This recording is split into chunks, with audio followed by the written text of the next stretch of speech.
Toronto, British Columbia. Hashtag dox myself. And oh my god. Oh my god. And I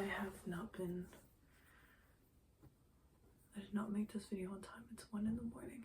I did not make this video on time. Today's Monday, well, no, Tuesday morning. And usually I make these videos on Friday, Saturday. So I need to get it in today. I just need to make this progress video, just have it done, because I'm already in my 6th week and I just started it literally tonight. So what? That means I missed like 3 days.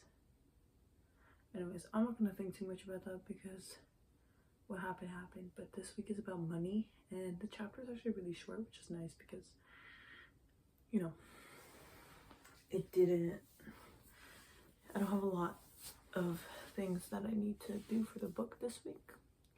But for the 6th week, I mean, because I already read the chapter, I took notes and whatnot. But yeah, I'm gonna reflect on the 5th week that ended. And I got this new notebook for my morning pages. Super cool. Super cool. So I actually started making a summary of the chapters, because I think in the video last week, no, it was a video I didn't end up posting, but I found myself not digesting the chapters I was reading, but just kind of like reading them to just for the sake of reading them, like to say I read them, not because I was actually digesting what I was reading.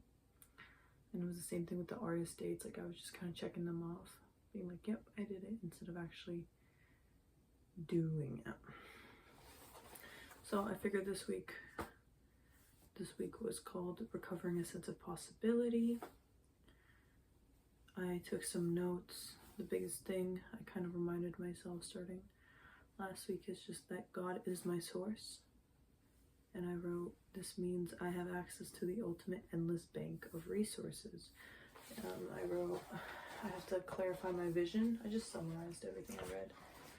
My goal was to clarify my vision. Hold on, let me pull it up. I have the book right here.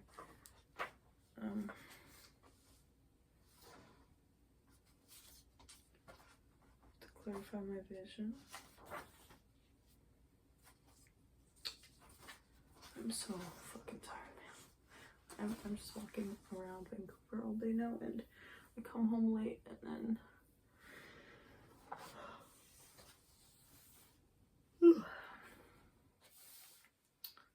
all right. Yeah, receiving God's good is worship. That was something that I really worked on in my morning pages. Just regardless of what mood I am, just literally I would write, God is my source and God will provide. And the biggest thing is that I'm learning is to completely remove any dependency, any attachment to anything around me, and put it all into God, and put it all like above me, kind of like the little Sims diamond that floats above their head. Like I kind of put my trust all in, like my energy of trust all up, and it's actually been really good letting go of experiences, especially because I'm seeing new things every day. And I don't want my face to be framed out my freaking body that much, but yeah, because I'm seeing new things every day and I'm just meeting people. I tend to just attach to whatever situation I'm in for some reason, and now I'm learning. I am letting go, not learning, like I am fully just letting go of situations and just their temporariness, no matter how good they are. And it's nice to let go of things when they're not so pleasant. So far it's been great, and letting go of these great things has been also pretty great, because I'm seeing a lot of great things in Vancouver, and I'm experiencing a lot. Like I'm having a great ass time with my aunt here. What else? God likes to extend energy. That's like a similar thing that the chapter for 6th week is talking about God wants to give you what you fucking want. Like, you don't have to fucking compromise for God, because God's fucking insane. I'm gonna stop saying fucking, because God's insane, and God created all this insanity in the world and all this, like, if God has a reason,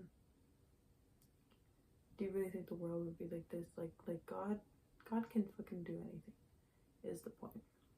It's just rephrasing it like that kind of made it click more in my head when the book did it. The book, Julia Cameron's book. Here, I actually wrote this really simple arrow flow, not flow chart, just like arrows pointing to ideas, and you know, reading it back, I'm like, yeah, no shit. But just having it written was pretty useful. I wrote, when an idea comes with an arrow, then you clear away inner barriers, which is what I struggle with. Then after you clear away your inner barriers, you take external concrete steps, which I also struggle with. And then this triggers synchronicity. And I find that to be super true. And I know one of the questions at the end of every week is like, what kind of synchronicity did you experience? And literally today, I was driving on the bus. I was not driving. I was sitting on the bus with my aunt, and we were talking about like what success means to us. I think it was just like a question she pulled up off her phone. And as we were talking about that, she points out the window. She's like, look, success. And it was like a store front. Like the bus was like driving. It wasn't like we were stopped even. Like it was just, we were driving, and like as we're driving and passing this building and speaking about this, she points and she's like, oh my god, it's like success. And I turn my head back and I see, and the front of the store kind of fades back. And I felt really deeply kind of just like, oh, I am where I am. I'm supposed to be here because of that moment today. And yeah, just little things like that give me comfort. The little synchronicities really give me like a nod, like, yeah, there are big forces. There are forces that listen to you and that notice you if you notice them.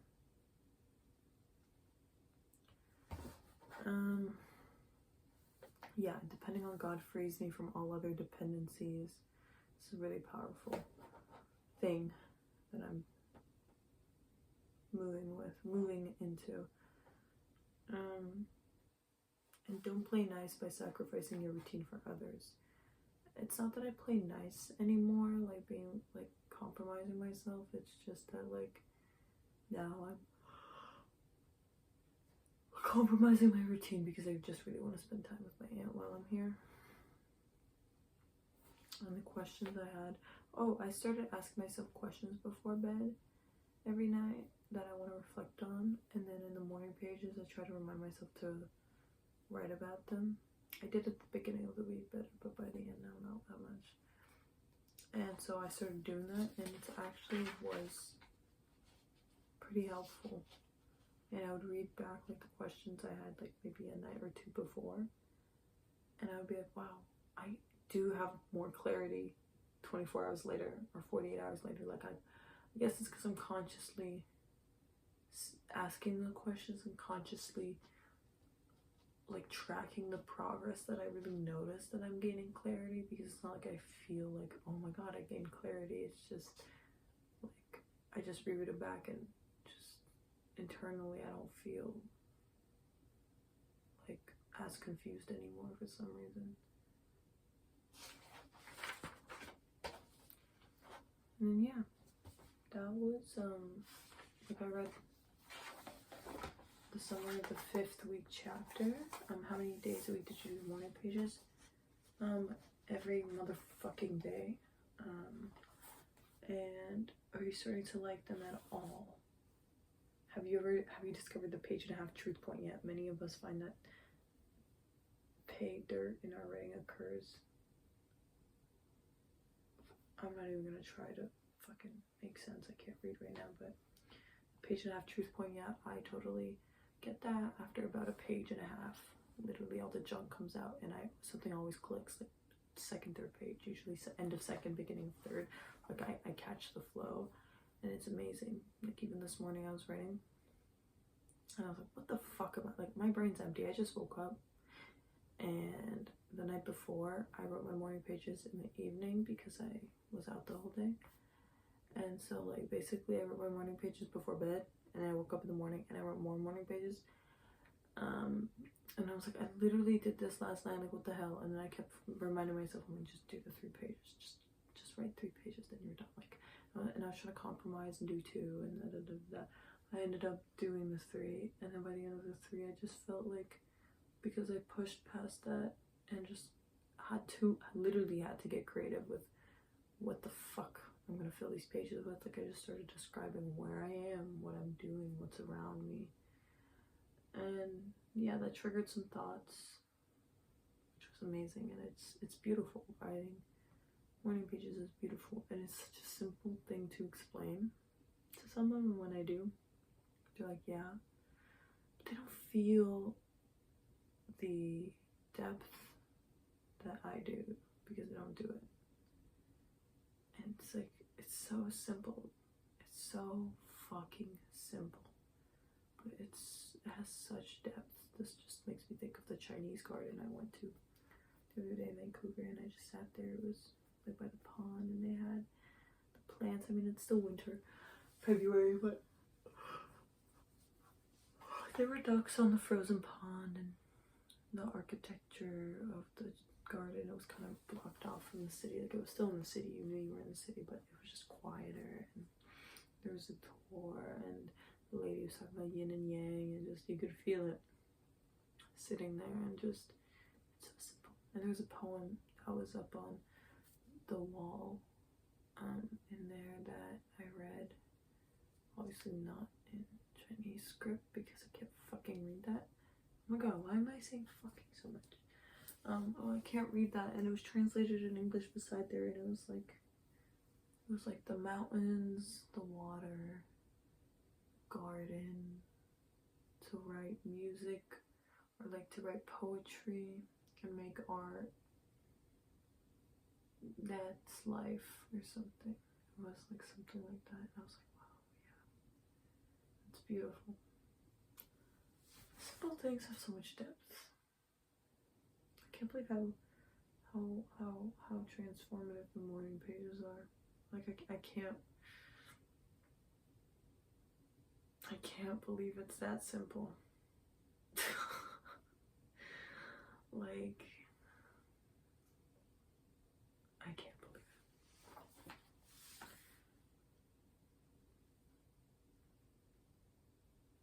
it. Did you do your artist date this week? Okay, first, I did do my artist date. I bought some clay and some jewelry, like a jewelry making set. Played with clay, trying to make like a pendant. I was trying to recreate like Frank Ocean's like Homer brand necklaces because I found them and they were so sick, but fuck no, I'm not paying for them.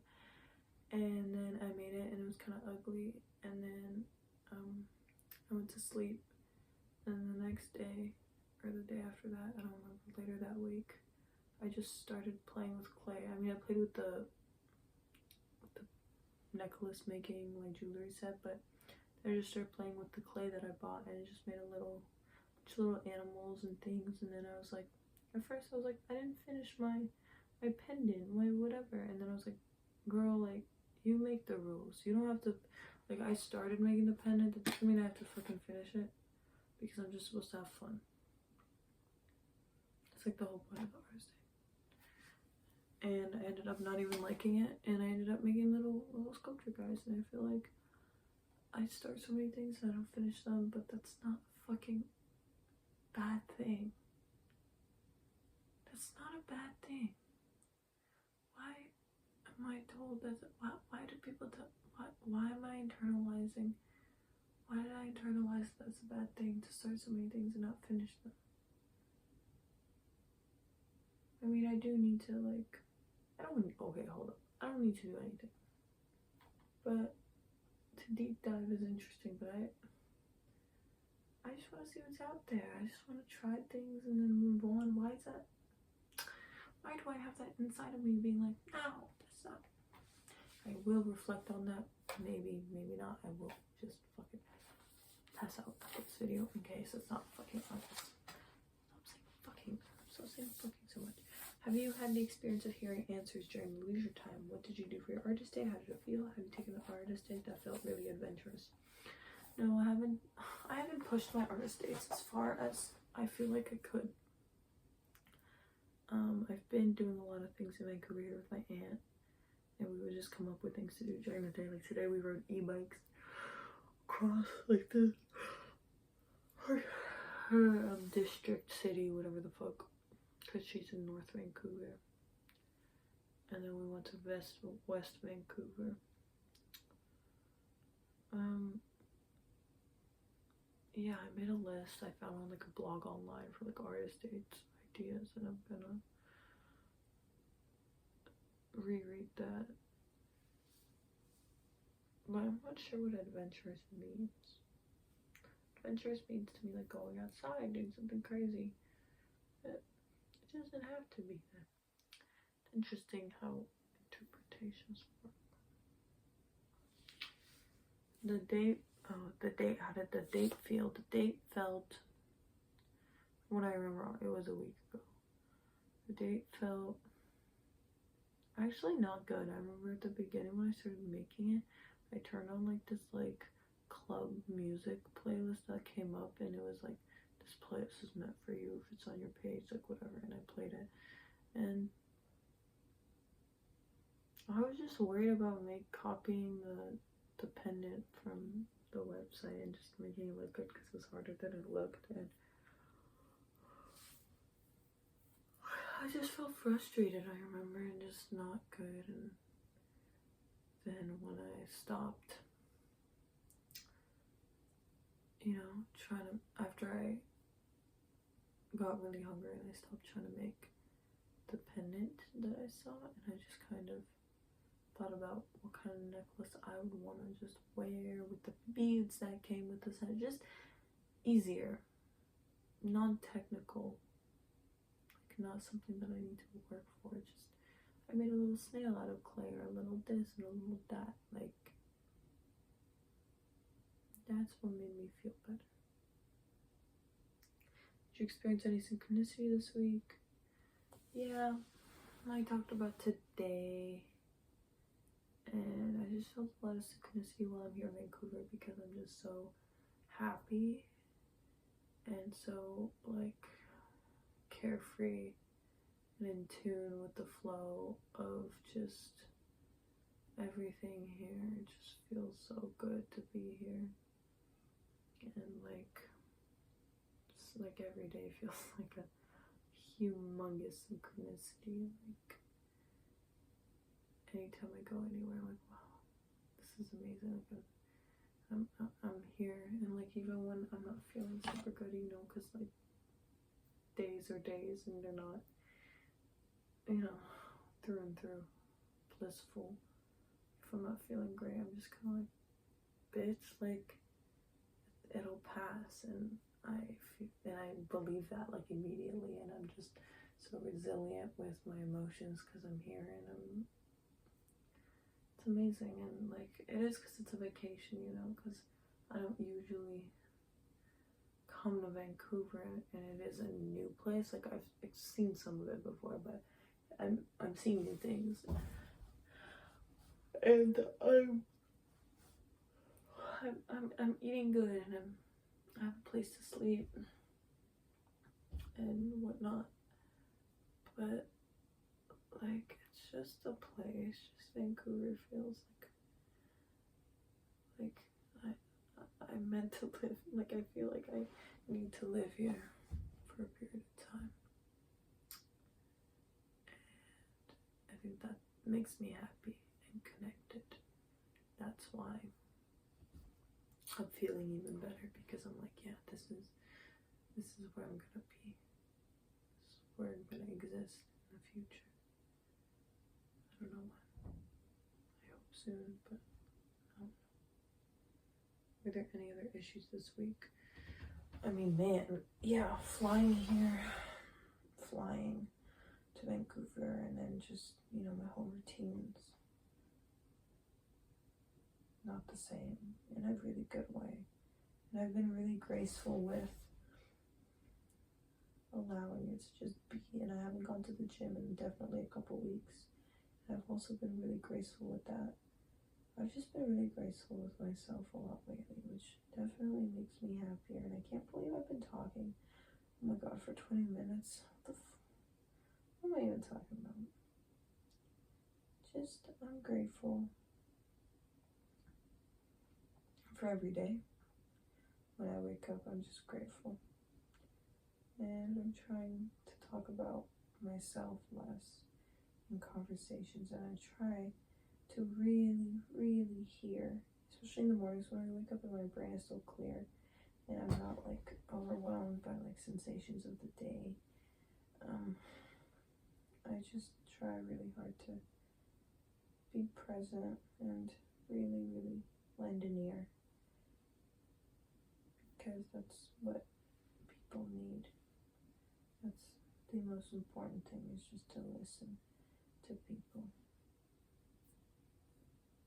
I really want to listen.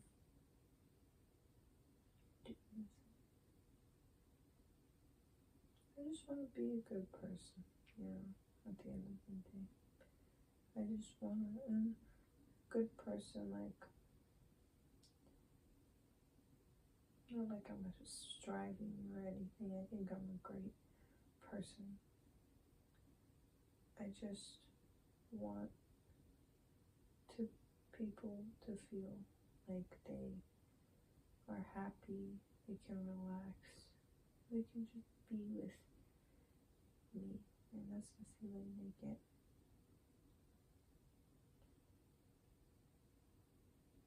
And like have fun. Is that the feeling I get around myself when I'm with myself? Yeah, it is. I just sometimes get caught up in the past.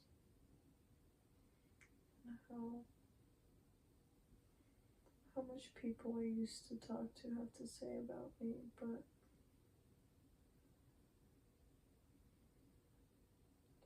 I don't talk to them anymore for a reason. Not because, it was all me. It was them too. What the fuck am I talking about? I need to sleep. I just did the whole check-in, and this is a 22-minute check-in, which doesn't have to be 20. Okay. Good night.